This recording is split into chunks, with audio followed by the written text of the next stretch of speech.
बुरे समय में भी बहुत अच्छी मानसिक स्थिति रहती है आपकी, तो ये चंद्रमा का अच्छा होना रिप्रेजेंट करता है। ठीक है, बुरे समय में भी आप डटे रहते हो, आप मन से नहीं घबराते हो, तो वो मनोबल है। ठीक है, चंद्रमा की स्थिति अच्छी नहीं है तो वहां पे हेजिटेशन की स्थिति ज्यादा बनती है। ठीक है, संकोच ज्यादा करता है व्यक्ति।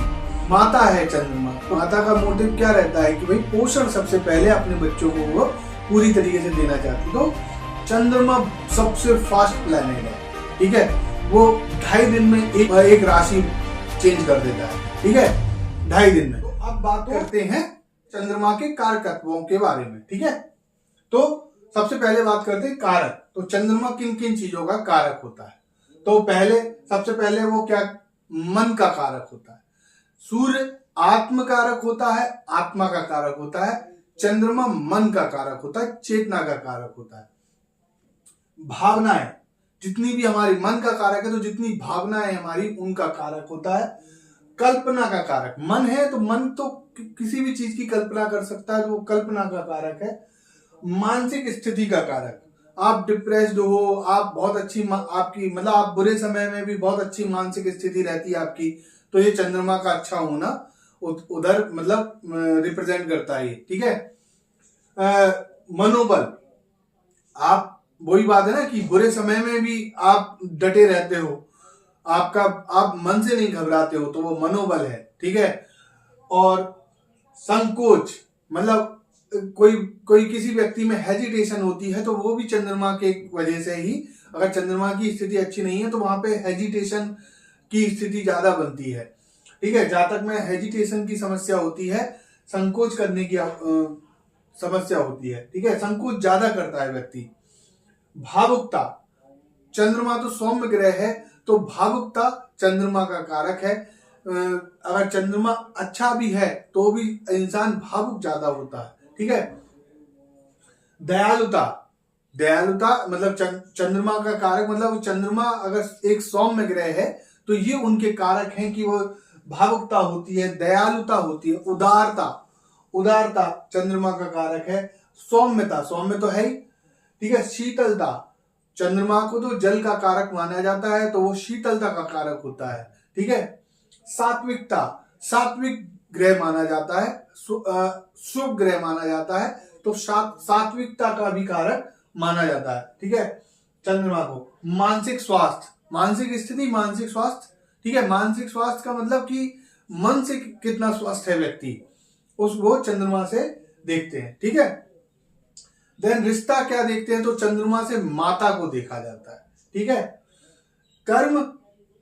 कर्म यहाँ पे मतलब कर्म लिखा है, तो इसका मतलब कि चंद्रमा की अगर अच्छी दृष्टि है, चंद्रमा कर्म भाव में बैठा है, या चंद्रमा अच्छा है और उससे रिलेटेड अगर कर्म करना है तो क्या कर्म किया जा सकता है? जल संबंधी व्यवसाय। ठीक है, अगर लग्न है, कर्क लग्न है, चंद्रमा फर्स्ट हाउस में ही बैठा है या 10th हाउस में बैठा है, और भी कई चीजों से कर्म देखा जा रहा है कि चंद्रमा के अच्छे होने से कर्म क्या किया जा सकता है। तो चंद्रमा के अच्छे होने से जल संबंधी व्यवसाय, मतलब जल संबंधी जितने भी सरकारी नौकरी हैं वो जातक कर सकता है। जल संबंधी जितने भी ठेके होते हैं वो जातक ले सकता है। दूध डेयरी का काम कर सकता है। चंद्रमा से तरल पदार्थ का वो होता है, और दूध और जल ये दो मेन कारक होते हैं चंद्रमा के, क्योंकि चंद्रमा का जो कलर है वो भी व्हाइट है, सफेद, इसलिए दूध सफेद भी है और तरल भी है, तो दूध को देखा जाता है। ठीक है, तो दूध डेयरी। नर्सिंग, मतलब चंद्रमा एक केयरनेस का उसमें भाव आता है, तो नर्सिंग क्या है? केयर करने का काम है। ठीक है, केयरिंग काम है। ऐसी बाल रोग चिकित्सा, ये भी बहुत ज्यादा केयरफुली काम करने वाला काम है, मतलब केयर के साथ। ठीक है, इसलिए बाल रोग चिकित्सा। कला और पोषण, तो माता है चंद्रमा, तो पोषण, माता क्या है? माता अपना पोषण ज्यादा मतलब माता का जो अगर कहे मोटिव, माता का मोटिव क्या रहता है कि भाई पोषण सबसे पहले अपने बच्चों को वो पूरी तरीके से देना चाहती। तो कला और पोषण, खान पान संबंधी कार्य ठीक है, वो कर सकते हैं। यात्रा संबंधी, चंद्रमा सबसे फास्ट प्लैनेट है, ठीक है, वो 2.5 दिन में एक ग्रह एक राशि चेंज कर देता है, ठीक है, 2.5 दिन में। तो इस वजह से यात्रा संबंधी कार्य, क्योंकि चंद्रमा भाई एक जगह रुकता नहीं है ना, वो घूमता फिरता रहता है, तो ऐसा काम जिसमें ट्रेवल ज्यादा होता है वो काम आप कर सकते हैं, ठीक है, जातक वो काम कर सकता है। मनोचिकित्सक, मानसिक स्थिति पढ़ा ना हमने, मन का कारक है, तो चिकित्सक का काम कर सकता है जातक, ठीक है। थेरेपिस्ट, थेरेपी देना हो जहां पे, ठीक है, वहां पे वो काम किया जा सकता है। तो ये कर्म हो गए चंद्रमा से रिलेटेड कर्म, ठीक है। स्वास्थ्य, तो हम चंद्रमा से किन किन अंगों को देखते हैं शरीर के, और उनसे संबंधित रोग क्या क्या हो सकते हैं, ठीक है। तो छाती और फेफड़ों के ऊपर का हिस्सा, छाती और जो फेफड़े ना उनके ऊपर का हिस्सा, ठीक है, ये देखा जाता है, ठीक है। तो जो सर्दी जुकाम होता है ना, वो सर्दी जुकाम लिखा है देखो, जुकाम, खांसी, ठीक है, तो अस्थमा और कहीं ना कहीं निमोनिया और फेफड़ों में पानी भर जाना, ये सब चंद्रमा से, मतलब चंद्रमा अगर बुरी स्थिति में है, चंद्रमा पर पाप ग्रहों की दृष्टि है, और वो या पाप ग्रहों से वो युक्त है, तो या 6ठे 8वें 12वें घर में चंद्रमा बैठा है, तो यहाँ पे ये बीमारियां देखने को मिलती हैं, ठीक है। फिर शरीर के सभी प्रकार के द्रव्य, तो उसमें रक्त भी आ गया, ठीक है। तो कहीं ना कहीं मंगल से रक्त को देखा जाता है, बट द्रव्य, अगर शरीर के हर प्रकार के द्रव्य देखे जाएं तो वो चंद्रमा से देखे जाते हैं। तो जितने भी तो जो रक्त है वो भी एक फ्लूइड है एक तरह से, ठीक है। तो जो फ्लूइड है वो भी चंद्रमा से देखा जाता है, तो रक्त भी चंद्रमा से देखा जाता है, ठीक है।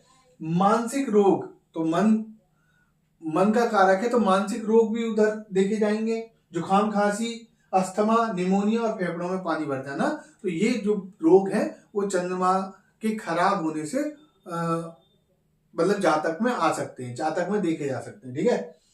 देन चंद्रमा का रंग जो है वो सफेद होता है, धातु होती है चांदी, रत्न होता है मोती, ठीक है। दिशा उत्तर पश्चिम वायव्य कोण कहते हैं उसको, ठीक है। तो ये वास्तु में आएगा, है ना इसका संबंध। तो दिशा होती है उत्तर पश्चिम। अनाज होता है चावल। जब चंद्रमा के जो उपाय वगैरह करे जाते हैं ना, तो उनमें ये जो उपाय के लिए सारे चीजें लिख रखी हैं कि जो चंद्रमा के उपाय होते हैं उनमें काम आते हैं, कि रंग हो गया, धातु हो गई, रत्न हो गया, दिशा हो गई, अनाज हो गया, तो चावल का दान करने से चंद्रमा अच्छा होगा, ठीक है। और अन्य यानी सभी प्रकार के तरल पदार्थ, चंद्रमा हर प्रकार के तरल पदार्थ का कारक होता है, ठीक है। तो आज के लिए इतना ही। आज हमने 2 ग्रहों के कारकत्वों की बात करी। आगे हम इसके बाद मंगल और गुरु को लेंगे। हम क्रम वही रख रहे हैं महादशा वाला, बस इसमें थोड़ा सा चेंज हो गया है कि मैंने राहु केतु को एक साथ लेने के लिए मैंने मंगल और गुरु को पहले ले लिया है, और फिर राहु केतु को लिया, फिर उस तरीके से मैंने क्रम बना दिया है, ठीक है। तो आज सूर्य और चंद्रमा को हमने देखा, कल हम गुरु और मंगल को लेंगे। तो अगर आप लोगों को वीडियोस अच्छे लग रहे हैं मेरे, तो इस चैनल को सब्सक्राइब कर सकते हैं। अगर ये वीडियो अच्छा लगा हो तो लाइक कर सकते हैं। लाइक करने से हमारा मोटिवेशन बढ़ता है, और वैसे तो मैं इस पूरी क्लास को मैंने एक प्रण लिया है कि मैं कोशिश करूंगा पूरी कि मैं इसको पूरा कंप्लीट करूं। फुल डिटेल में एस्ट्रोलॉजी का पूरा कोर्स मैं फ्री में यहाँ पे क्रिएट कर रहा हूं, ठीक है। तो आप इसको लाइक कर सकते हैं अगर वीडियो अच्छा लगा हो, और अगर आपको लग रहा है कि किसी और को भी फ्री में एस्ट्रोलॉजी सीखने का मौका मिलना चाहिए, तो उसको ये चैनल मेरा और वीडियो शेयर कर सकते हैं। तो आज के लिए इतना ही। जय गुरुदेव, जय मां भगवती, नमस्कार।